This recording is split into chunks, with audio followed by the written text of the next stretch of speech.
और देखिए, बंगाल चुनाव सिर्फ एक आम चुनाव नहीं है, इसको आप आम चुनावों का सेमीफाइनल भी कह सकते हैं। मतलब लोकसभा चुनावों का सेमीफाइनल तमाम पार्टियों के लिए बंगाल चुनाव इतना महत्वपूर्ण है कि तमाम पार्टियों ने पूरी की पूरी राजनीतिक ताकत झोंक दी है। भारतीय जनता पार्टी के राष्ट्रीय अध्यक्ष जेपी नड्डा, प्रधानमंत्री नरेंद्र मोदी, अमित शाह, योगी आदित्यनाथ से लेकर उधर ममता बनर्जी, शुवेंदु अधिकारी, अभिषेक बनर्जी, अब 9 बज चुके हैं और 2 घंटे में अब आपको बता दें अभी तक अच्छा वोटर मतलब देखने को मिल रहा है। जबरदस्त वहां पर लोगों की संख्या है। सुबह से ही लंबी लंबी कतारें देखने को मिल रही है। देखिए, बांकुड़ा, झारग्राम, पुरुलिया और पश्चिमी मिदनापुर और पूर्वी मिदनापुर, क्योंकि पुरुलिया की 9 सीटें हैं, बांकुड़ा की 4 सीटें हैं, झारग्राम की 4 सीटें, पश्चिम मिदनीपुर की 6 सीटें और पूर्व मिदनापुर की 7 सीटें, कुल मिलाकर 30 सीटें हैं। देखिए आप, बांकुड़ा की 4, झारग्राम की 4, पुरुलिया की 9, पश्चिम मिदनीपुर की 7 और पूर्वी मिदनापुर की 6 सीटें, कुल मिलाकर 30 सीटों पर यह महासंग्राम शुरू हो चुका है। 2 घंटे हो चुके हैं और 2 घंटे से लगातार वोटिंग चल रही है और अच्छा उत्साह देखने को मिल रहा है। यहां पर ज्यादा अवेकनिंग है वोटर्स के अंदर सुबह से ही, बल्कि वोटिंग जब शुरू नहीं हुई थी तब भी रिपोर्टर्स जो है ग्राउंड पर वो बता रहे थे कि शुरुआत से ही वो लोग पोलिंग बूथ के बाहर खड़े हुए हैं। इस बीच एक बड़ी खबर इस वक्त हमको मिल रही है। बीजेपी नेता शुवेंदु अधिकारी के भाई सुमेंदु का दावा, उन्होंने एक आरोप लगाया है, ये बड़ी खबर है, एक बूथ पर आतंकवादी घूम रहा है। शुवेंदु अधिकारी एक बूथ पर आतंकवादी की चुनाव आयोग से शिकायत की है शुवेंदु अधिकारी।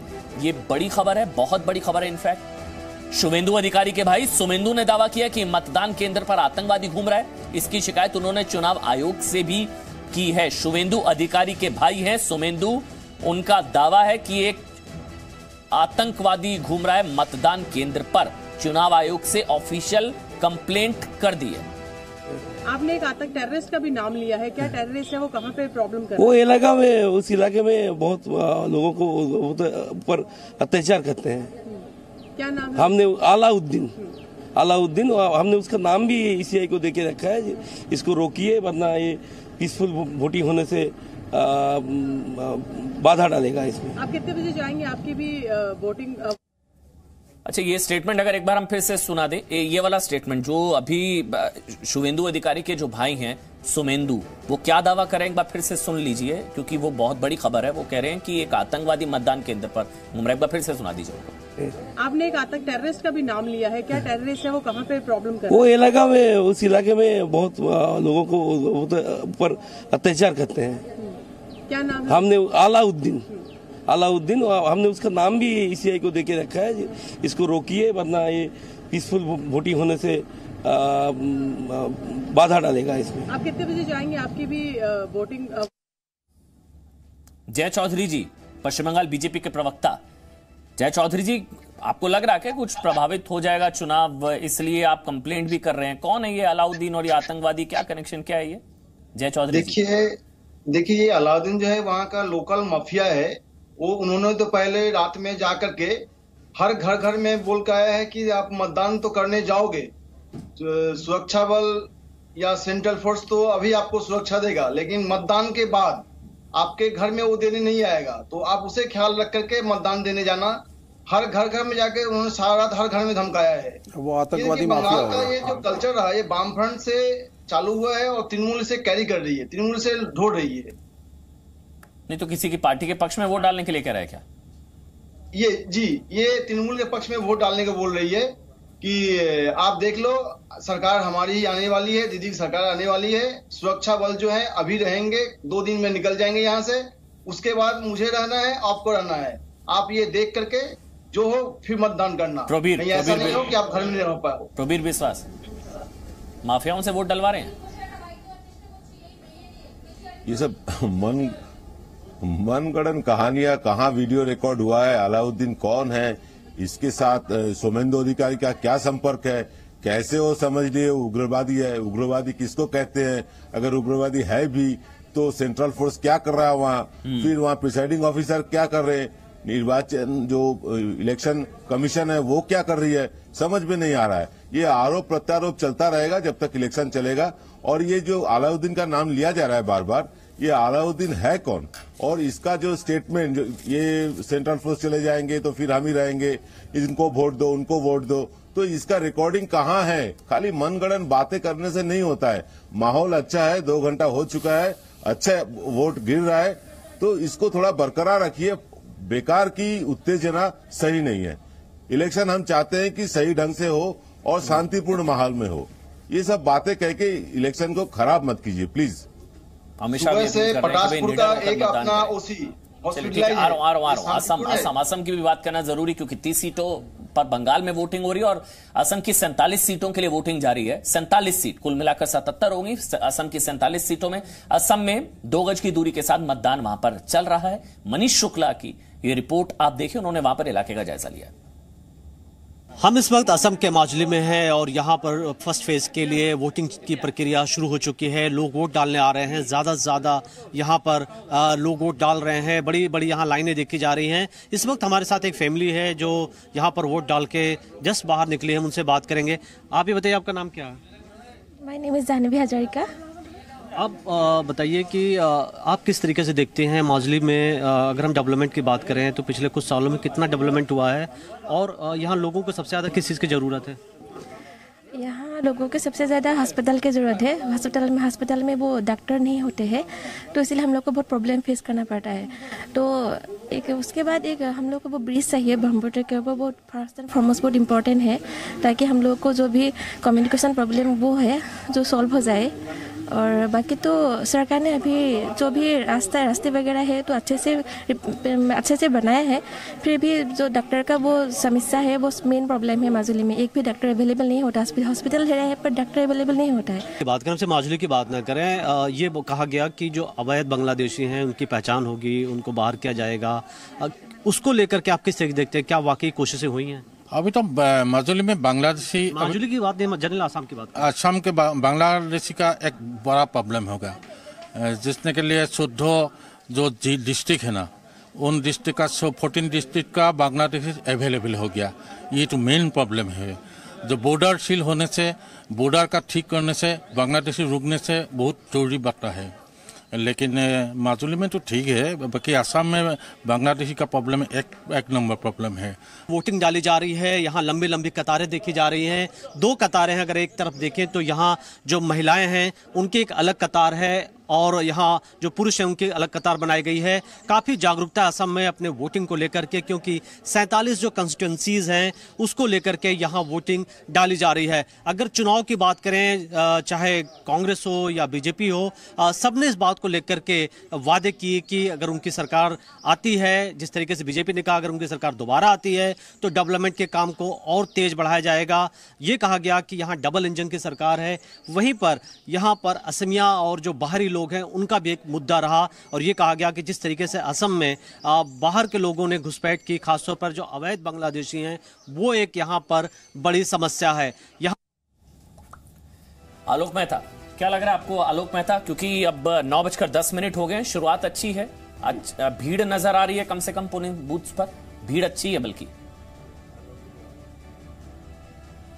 देखिए, बिल्कुल अभी देखिए कहा जा रहा था केंद्रीय फोर्स क्या कर रहा है, यही बात है, कानून व्यवस्था बनाने के लिए। और इसीलिए शिकायत चुनाव आयोग को जब की जाती है, देखिए नक्सली भी आतंकवादी से कम नहीं है।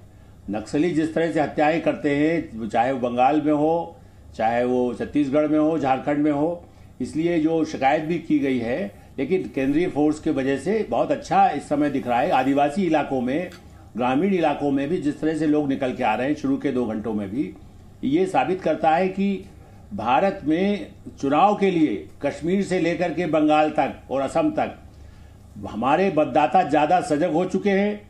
वो बड़े देशों के अमेरिका और ब्रिटेन से ज्यादा समझदार हैं। वो उन लोगों को जो पंचायत के चुनाव से लेकर लोकसभा और विधानसभा के चुनाव में जानते हैं कि किसे वोट देना चाहिए। ये ठीक है, आप और हम ये डिसाइड नहीं करते कि कौन जीतेगा, लेकिन ये सही है कि हमारे मतदाता जिस ढंग से सामने आ रहे हैं उनके लिए सुरक्षा की जरूरत होती है। चाहे जो हिंसक तत्व तो किसी पार्टी के हों, मैं खाली है कि नहीं कम्युनिस्ट है या ममता टीएमसी के हैं या उनके कोई विरोधी, और सारे वहां तो कई सारे आ गए ना, ओवैसी आ गए हैं। और ऐसी कांग्रेस पार्टी ने तो ऐसे का साथ लिया है जो कहते हैं कि 20-30 करोड़ मर जाए। देखिए सिद्दीकी और जो लोग किसी पार्टी के साथ गठबंधन किया है, कम्युनिस्ट और कांग्रेस ने, जिनका तो लक्ष्य है कि 10-20 करोड़ मार दीजिए, नहीं 50 करोड़ आप तो कम जिनका बोलो, कहते वायरस भगवान खुदा ऐसा कर दे कोरोना कि ऐसा मारे जाए। देखिए जी, इसलिए ऐसे लोगों के साथ करना और उसका खतरा, ऐसे आतंकवादी कहीं भी गड़बड़ भी कर सकते। लेकिन मेरा ख्याल है कि केंद्रीय रिजर्व पुलिस और सारे जो वहां कानून व्यवस्था, बल्कि मैं तो कहता हूं वहां की पुलिस में भी कई बहुत अच्छे लोग हैं जिनके बल पर वहां पर काम किया जा सकता है, यदि उन पर राजनीतिक दबाव ना हो, उन पर उस तरह का दबाव जो टीएमसी के लोग जो पहले कम्युनिस्टों से ही आए थे वो जिस तरह से काम कर रहे थे, वह अब उससे निजात पाने के लिए आदिवासी इलाके, दलित, खास करके महिलाएं जितनी बड़ी संख्या में, अमन जी, जिस तरह से दिखाई दे रहा है कि महिलाएं हर राज्य में और खास करके बंगाल में तो एक बड़ी परंपरा रही है उस तरह से जुझारू महिलाओं की, उनको नमन करना चाहिए। आज इसीलिए प्रधानमंत्री नरेंद्र मोदी जो जा रहे हैं मंदिरों, बंगाल में भी आप देखिए, बांग्लादेश में, आज वहां भी हमारी संस्कृति का एक असर है। वो तो पॉलिटिकल स्टेटमेंट देने जा रहे हैं, नहीं वो तो एक पॉलिटिकल स्टेटमेंट देने गए हैं, बंगाल का चुनाव है इसलिए गए हैं, शायद जाते ही ना। डेरेक ओब्रायन कुछ कह रहे हैं, सुन लेते हैं। डेरेक ओब्रायन জায়গায় পরাজিত করবে মোদি শাহ তাদের পর্যটকদের দল, যাকে আমরা বলি ট্যুরিস্ট গ্যাং, প্রতিটি সংস্থা ধ্বংস করার চেষ্টা চালিয়ে যাবে। বাংলার মহিলারা যেভাবে ইচ্ছে সেইভাবেই শাড়ি পরবে।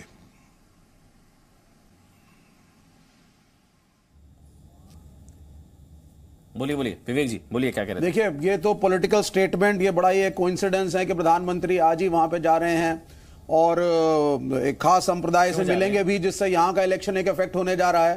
तो ये तो एक पॉलिटिकल विजिट ज्यादा लग रही है मुझे, rather than a foreign affairs, external affairs visit. तो इसमें एक स्टेटमेंट देने की कोशिश कर रहे हैं प्रधानमंत्री कि कितना क्लोजनेस उनकी यहाँ पर है। बस एक ही चीज की कमी रह गई है। नहीं, सिर्फ भाई चुनाव को प्रभावित करने के लिए गए हैं। नहीं, चुनाव नहीं, चुनाव को प्रभावित करने के लिए गए हैं। क्यों गए आपको पता है? नहीं, वो मुझे मालूम है, वो आप नेशनल डे की बात करो, मैं जानता हूं उस चीज को, लेकिन इस वक्त जाना, मैं जानता हूं बिल्कुल, हमने भी उसको शुभकामनाएं दी हैं, लेफ्ट ने भी शुभकामनाएं दी हैं बांग्लादेश को। सुन लीजिए ना एक मिनट, ये इत्तेफाक हो गया कि 26 मार्च 1971 वाले दिन जब मुजीबुर रहमान ने आजादी की घोषणा की थी, तब उनको पता था कि आज बंगाल में वोट पड़ेगा 27 मार्च 2021। नहीं हो सकता है, लेकिन ये इतना बड़ा इत्तेफाक तो नहीं हो गया ना। उसके साथ ये जो वहां पे पूजा पाठ शुरू कर दिया इन्होंने, उसके बाद जो मथुआ संप्रदाय के लोगों के साथ जा रहे हैं, तो ये पॉलिटिकल स्टेटमेंट नहीं हुआ क्या? विवेक हम थोड़ी सी तर्क संगत बात करें जी। आपको ये लग रहा है कि आज एक मिनट सुन लीजिए ना विवेक जी, एक मिनट जी, मैं बस इतना कह रहा हूं, हम पॉलिटिक्स अपनी जगह, लेकिन क्या 26 मार्च 1971 को मुजीबुर रहमान को पता था कि आज मैं आजादी की घोषणा कर रहा हूं और अब से 50 साल बाद 27 मार्च 1971 या 26 मार्च 2020-21 में बंगाल में चुनाव होंगे? एक प्रोप्राइटी होती है, मैं बिल्कुल सही कह रहा हूं, लेकिन एक प्रधानमंत्री को रोल मॉडल बनके एक एग्जाम्पल सेट करना चाहिए था। और अगर वो देख रहे थे कि एक जबरदस्त चुनाव बंगाल में हो रहा है, तो उनको ये विजिट या तो पोस्टपोन करनी चाहिए थी या सिर्फ शुभकामनाएं देनी थी। आपको लगता है कि एक चुनाव की वजह से भारत बांग्लादेश के जो रिश्ते हैं, या जो 50 साल आजादी के 50 साल मुजीबुर रहमान का जन्म शताब्दी वर्ष, काली पूजा करना क्या कहेंगे आप? काली पूजा करना वहां पे बांग्लादेशियों को आप अच्छी विजिट कर रहे हैं, मथुआ संप्रदाय के लोगों को मिलना, क्योंकि यहाँ पे उनका एक वोट बैंक है मथुआ संप्रदाय के लोगों का। ठीक है, अच्छा, डेरेक ओब्रायन ने दावा किया कि 2 मई को टीएमसी की सरकार फिर बनेगी।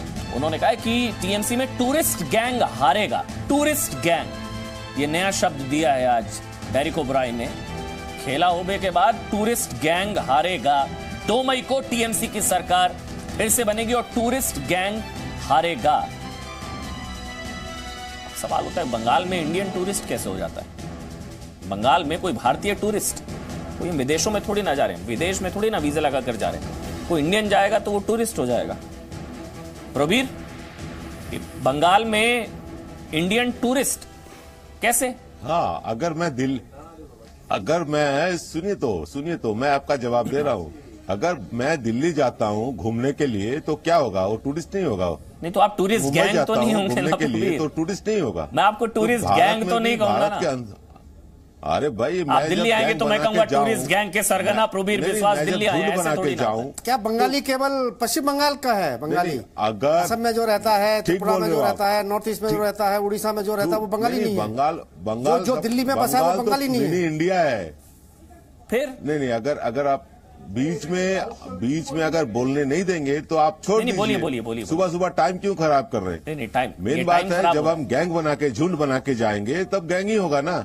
अब झुंड बना के आ रहे हैं लोग, कभी नड्डा जी आ रहे, कभी चड्डा जी आ रहे, कभी क्या नाम है अमित शाह आ रहे, कभी नरेंद्र मोदी जी आ रहे, कभी योगी आदित्यनाथ आ रहे। ये तो गैंग बना के आ रहे, तो टूरिस्ट गैंग ही तो हो गया। डायरेक्ट तो गलत नहीं बोला, सही बोले डायरेक्ट ने।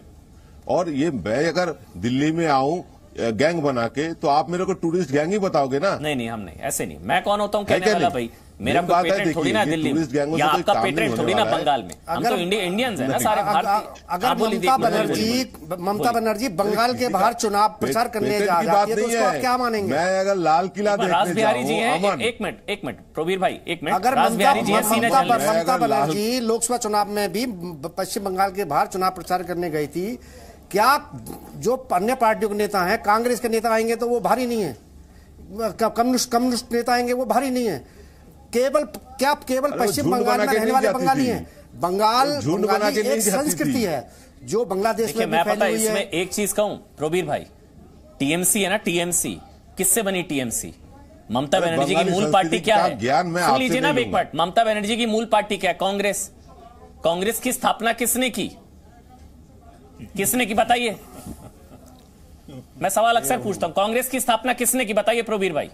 सुनिए, भारतवर्ष में कांग्रेस की स्थापना किसने की? भारतवर्ष में जितने Hume, Allan Octavian Hume, Congress party की स्थापना करने वाला एक अंग्रेज। ममता बनर्जी की मूल पार्टी कांग्रेस की स्थापना की एओ ह्यूम ने। बाहरी कौन? अब विदेशी जिनकी पार्टी विदेशों वाली पार्टी बता रहे कि कौन बाहरी कौन अंदरूनी सरकार। बंगाल सबका है भाई, ये थोड़ी ना बाहर से आएगा वो टूरिस्ट गैंग हो जाएगा, बाहरी हो जाएगा, रोहिंग्या अपने हो जाएंगे। खैर छोड़िए, चलिए आज तो वोटिंग का दिन है, मुस्कुराइए। और जब अटल बिहारी वाजपेयी ममता बनर्जी के घर जाते हैं, उनकी मां के चरण छूते हैं, तब वो क्या थे? चलिए अब मैं एक मिनट आगे बढ़ रहा हूं। पश्चिम बंगाल के गोपी बल्लभपुरम के एक बूथ पर जी मीडिया संवाददाता। अच्छा बोल लीजिए प्रवीर भाई, आप बोल लीजिए, 30 सेकंड बोल लीजिए प्रवीर, बोलिए। जैसे श्यामा प्रसाद जी मुस्लिम लीग के साथ सरकार में मंत्री थे ना, आज वो मुस्लिम के खिलाफ हो गए। ये आइडियोलॉजी बदलने वाला पार्टी चलता नहीं है इंडिया में, लोग विश्वास नहीं करते इनको। श्यामा प्रसाद मुखर्जी की वजह से बंगाल बचा था। निंदा होनी चाहिए। और एक बड़ी खबर आपको बता दें, गरबेटा से टीएमसी उम्मीदवार पर अटैक हुआ है, ये बड़ी खबर है। गरबेटा से जो टीएमसी उम्मीदवार हैं बंगाल, वहां पर टीएमसी उम्मीदवार पर अटैक की खबर है। हुड़दंगियों ने टीएमसी उम्मीदवार पर हमला किया है। अभी 2 घंटे हुए हैं, खबरें आने लगी हैं, इसी चीज का डर था और अब टीएमसी उम्मीदवार पर हमला हुआ है। कल हमने आपको बताया कि बांकुड़ा में बीजेपी और टीएमसी के दफ्तर पर बम धमाका हुआ। टीएमसी दफ्तर पर बम धमाका कल बांकुड़ा, और ये देखिए वो तस्वीरें भी आ गई है।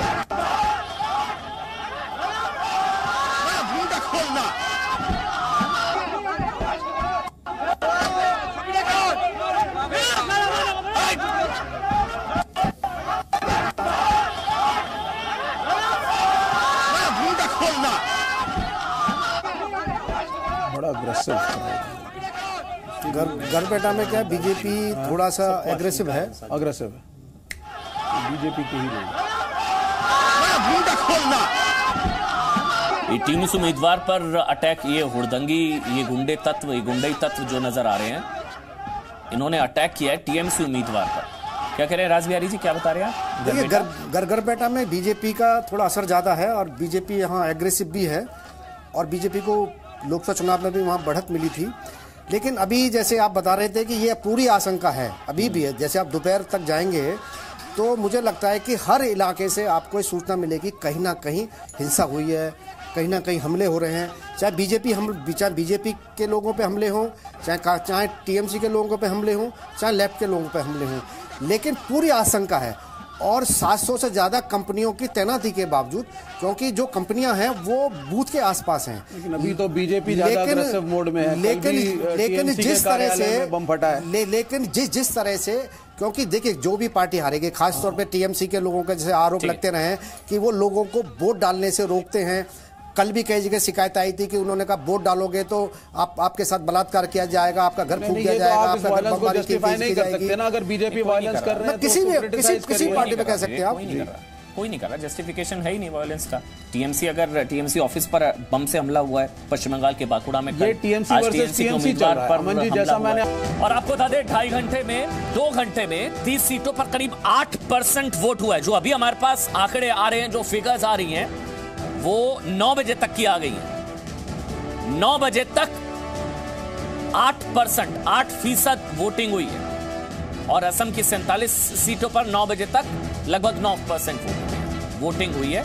असम में पहले 2 घंटे में 9% वोटिंग हो चुकी है।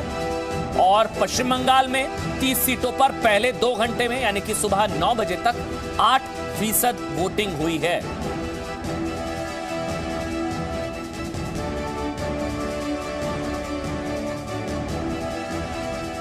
और जिन 30 सीटों पर वोटिंग हो रही है उनमें से एक सीट पूर्वी मिदनापुर का उत्तर कांथी भी है। यहां सुबह से ही मतदान केंद्र पर खासकर महिलाओं की भारी भीड़ वोटिंग के लिए दिख रही है। आप जी मीडिया संवाददाता पूजा मेहता की रिपोर्ट देखिए। पश्चिम बंगाल विधानसभा चुनाव में आज पहले चरण का मतदान हो रहा है। कुल 5 जिलों की 30 सीटों पर आज मतदान हो रहा है पहले चरण का।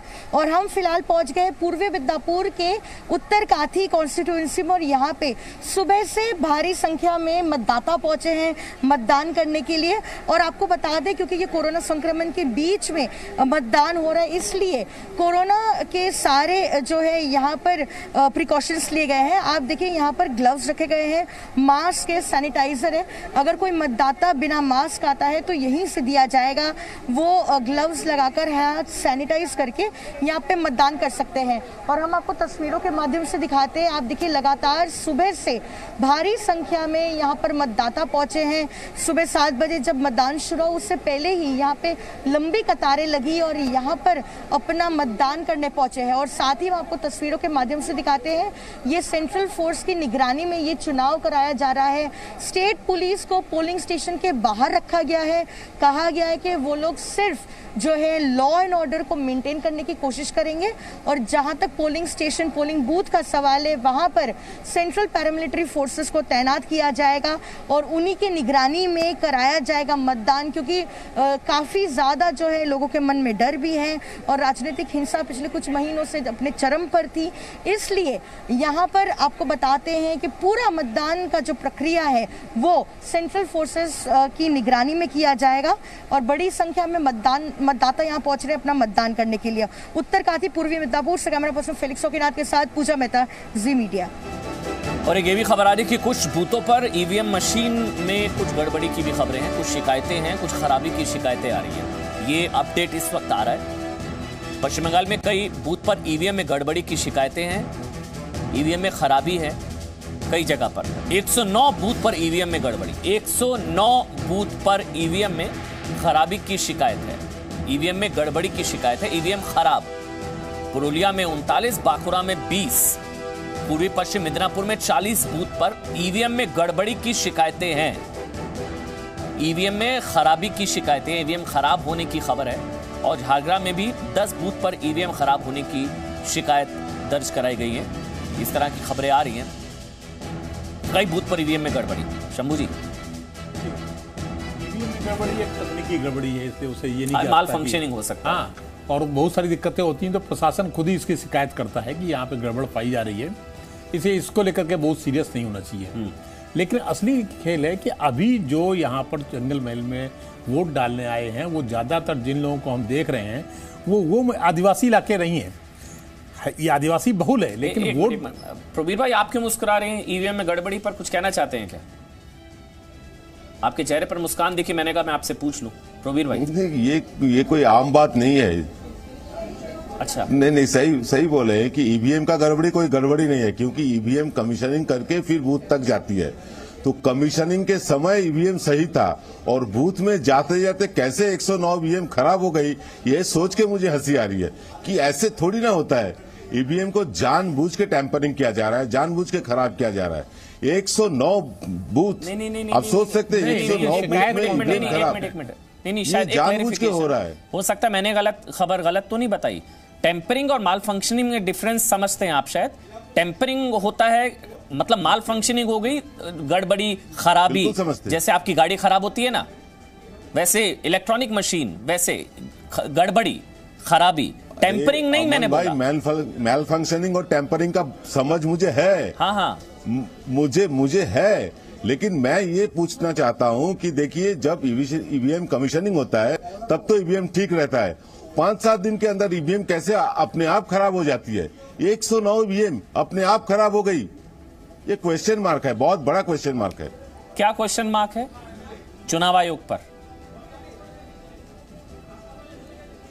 क्यों, कैसे? नहीं, जरूर, क्योंकि 5 दिन पहले जो ईवीएम सही थी, 5 दिन में वो ट्रांजिशन में कैसे जब ट्रांसपोर्ट हो रहा था उसमें खराब हुई है, कैसे खराब हुई है? देखिए, आमतौर पर होता है ऐसे, समझ आना चाहिए ना। ठीक कह रहे हैं प्रवीर भाई, सब समझते हैं। प्रवीर भाई, 5 दिन आगे कमीशनिंग में आमतौर पर ऐसा होता है। प्रवीर भाई, आप जरूर मानेंगे कि जो जिसको हार दिख रही होती है वो ईवीएम पर सवाल उठाता है, तो अभी आप ना उठाएं सवाल। प्रवीर जी बात सही कह रहे हैं कि जो सत्तारूढ़ दल होता है, जहां उसका सवाल खराबी प्रभाव होता है, जहां वो सरकार में शामिल, राज बिहारी जी कुछ कह रहे हैं, यहाँ पर चुनाव में जो लोग पीठासीन अधिकारी होते हैं, क्योंकि उनपे सरकार का कई बार प्रभाव रहता है, कई लोग सरकार के प्रभाव में रहते हैं, वो जानबूझ के भी कुछ चीजों को जोड़ने में देर लगाते हैं, जिसके कारण ईवीएम में काम देर से करता है। लेकिन थोड़ा जो इसमें क्योंकि अल्टरनेट भी होता है, तुरंत बदलने की आलोक मेहता, आपको भी 30 सेकंड, उसके बाद मेरे को विशाल पांडे झारग्राम से उन्होंने एक रिपोर्ट भेजी है, वो दिखानी है। आलोक मेहता 30 सेकंड। आलोक मेहता जी, प्रवीर भाई 1 मिनट। आलोक मेहता। ये सवाल,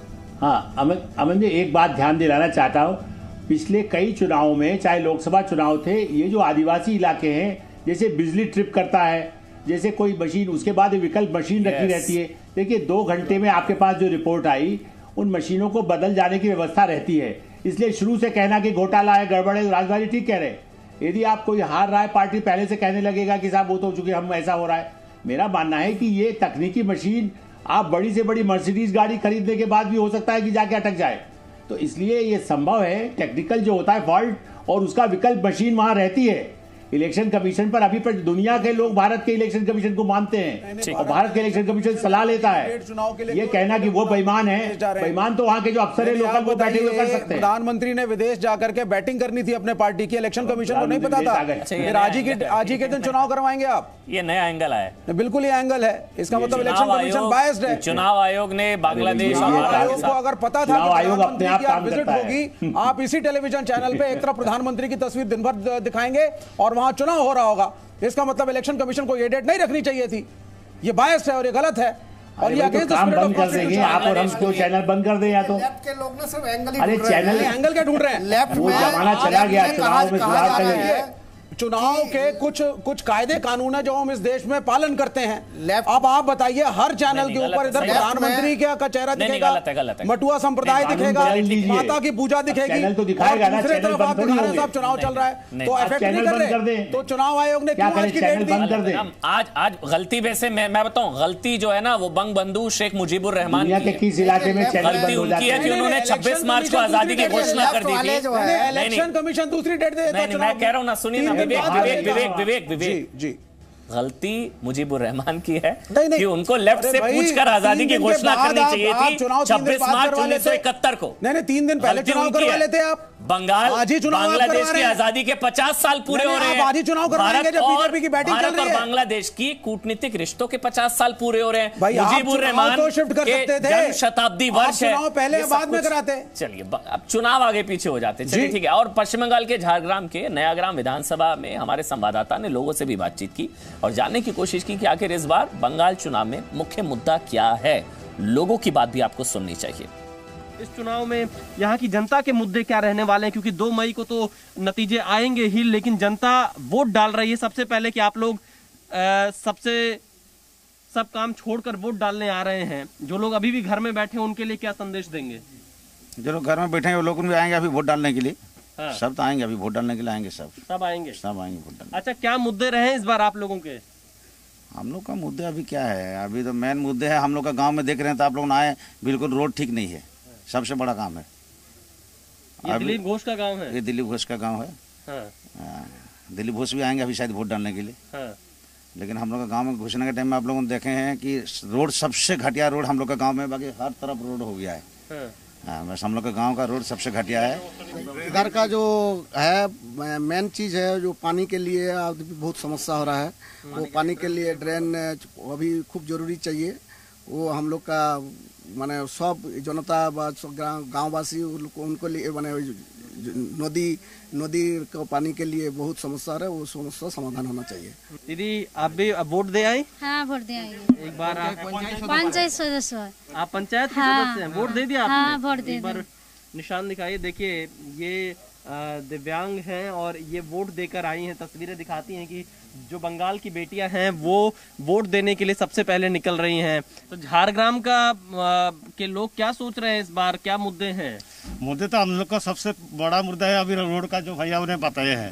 उसका बाद हम लोग को जो स्कूल है, स्कूल देखिए अभी तक प्लास्टर नहीं हुआ है, अभी तक इसमें टीचर एक भी नहीं दिया है। 2 टीचर है, हम लोग दूसरा स्कूल से मंगाए थे स्टूडेंट, तो वो लोग को भी वापस भेजा क्योंकि यहाँ टीचर ही नहीं दे रहे हैं। टीचर का तो मुद्दा है, अभी पढ़ने के लिखने के लिए हम लोग को जाना पड़ता है, 3-4 किलोमीटर जाना पड़ रहा है। ये लोग जिस तरह से भारी संख्या में वोट डालने निकल रहे हैं, ये तस्वीरें बंगाल के और लोगों को भी देखनी चाहिए ताकि हर व्यक्ति अपने मताधिकार का प्रयोग करे और लोकतंत्र को और ज्यादा मजबूत करे। ये तस्वीरें बता रही हैं और जनता अपने हिसाब से अपने अपने मुद्दे बता रही है कि क्या सोचकर वो वोट डालने निकल रही है। Cameraman Presenting B News app, available on Google Play and App Store. Download it now.